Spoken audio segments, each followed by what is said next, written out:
Hi, Judge Andrew Napolitano here, and you are on Freedom Watch with my guest and colleague today, and really one of my favorite people from New Jersey. She's such an angel, even though she's a Democrat. Julie Roginsky, Democratic strategist and Fox News contributor. You know, we're all set for the debate tonight, but before we talk about the debate, and I really want your insights on Trump and Mrs. Clinton.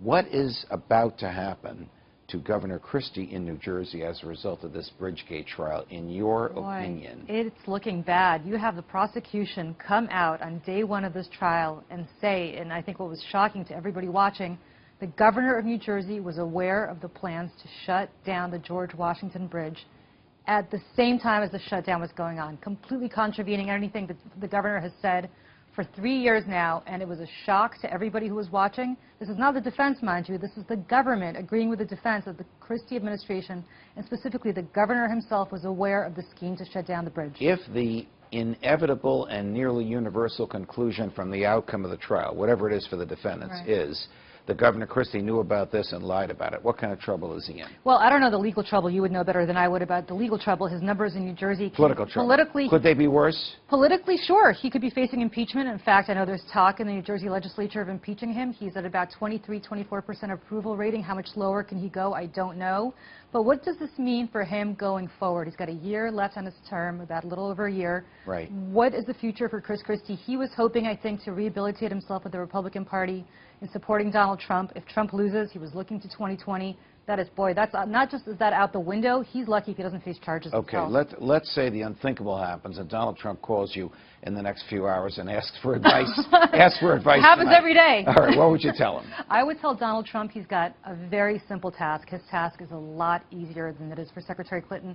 All he has to do is appear, I wouldn't even say presidential, he just has to appear to not be a complete disaster. In other words, no talking about subsequent interviews, blood coming out of moderators, whatever. Right. No calling anybody crooked Hillary. Act like an adult, act like a commander-in-chief, and that is all that he needs to do. Safe to say that his base is with him no matter what. Yep. He doesn't need to gin them up like he did during the Republican primary. He's just got to either pry some people loose from her, win some wavering Democrats or independents. Yes, and I mean, independents are already trending in his direction. All he has to do is really assure people that he's not going to start World War III or treat the United States and the White House like a reality show. That's not a difficult task for any adult to do. Now, I happen to think he's a little bit of a man-child, so it's a little difficult for him to do. Okay. But all he has to do is keep it together for 90 minutes, act like a grown-up for 90 minutes. He will really help himself if he does that. The more likable event, though there's not much time left, Mrs. Clinton's people call. Say, we want your thoughts. What would you have us tell her to do tonight? Well, Mrs. Clinton has a much more difficult task. As I said, she really has to hit a home run at every turn of bat. What she needs to do, and I'm not sure how she does this, is make him do exactly what I said he shouldn't do. She needs to unnerve him. She needs to make him throw him off his game. She needs to have him start sniping back at her like the teenager that we know he can be from previous debates. That's hard to do because I'm positive he's got good people around him like Kellyanne Conway and others who are telling him, Mr. Trump, for 90 minutes, just keep it together for 90 minutes. She has to make sure he somehow gets thrown off his game. That's a head trick and that's a head fake. That's hard to do. The second thing that's very important for her to do is not just give people a reason to vote against him. She has not done a good enough job yet of telling people why they need to vote for her. She needs to do that tonight. If the election were held today, who wins?